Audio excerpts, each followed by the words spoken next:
Could you imagine a world where amateurism in college sports wasn't real? Could you imagine being an athlete but using your talents that aren't athleticism to earn money? Well, instead of being able to profit off of your God-given abilities, the NCAA makes money from their talent. Some will argue that a scholarship is enough, but due to the amount of money that goes around, why don't the players see any of it? Should student athletes be paid? There are multiple reasons as to why athletes should be compensated in college. Even though there are cons to every pros, not every athlete has the best background and may come from families that aren't so fortunate. The amateurism rule is not only hindering student athletes from earning money for themselves, but for their families back home as well. Just like any sport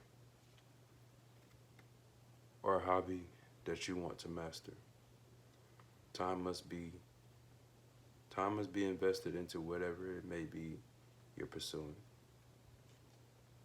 When we zero in on something we want to perfect, we must invest so much time and effort into our hobby. It then becomes impossible for someone to find other interests. Sports is not forever. One unfortunate event in any career is cut short. While in college athletes should be allowed to intern with companies and have internships to plan ahead of their athletic careers. The amount of good one athlete can do for a university, a network, and a brand is magnificent. Everyone gets a piece of the pie, but the sole reason why the money is being flowed to these three areas is not. Donald De La Haye is an ex-kicker from the University of Central Florida. While a student athlete, De La Haye became a YouTuber. Soon after trending on YouTube for a while, he began making money from his videos as all YouTubers do after they do numbers on their videos. Soon after making money from YouTube, the big bag NCAA came into play. The NCAA and UCF had a meeting with De La Haye, basically asking him to keep his athletic scholarship and quit YouTube. The other option was to continue YouTube but have his scholarship stripped from him. The second option meant he couldn't continue to stay in school because he couldn't afford it.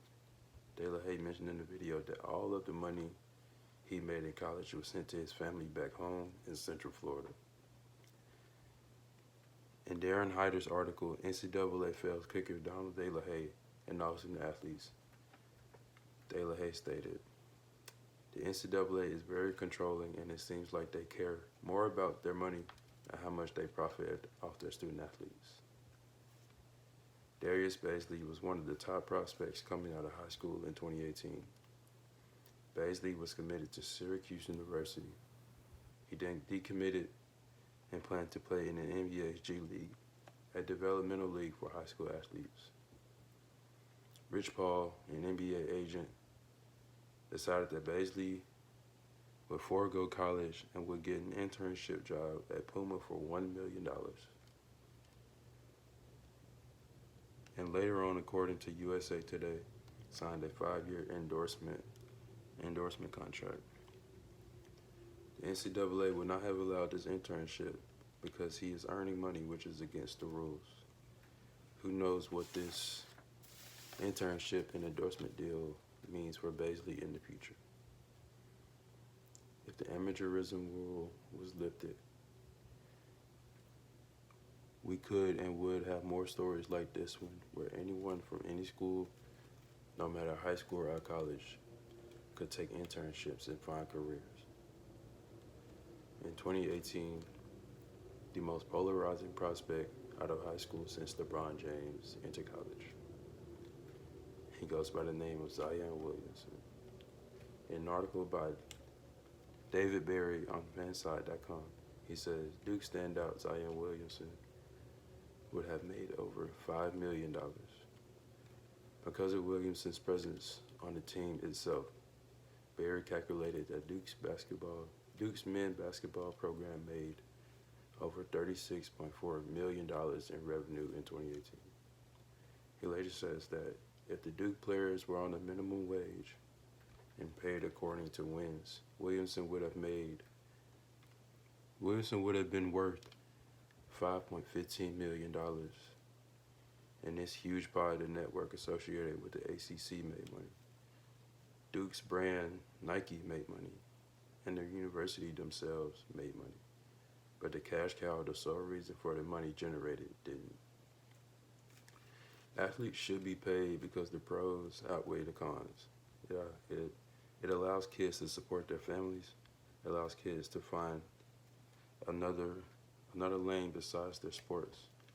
It also allows student athletes to be a part of the pie with their groups, with other groups that make money off their talent.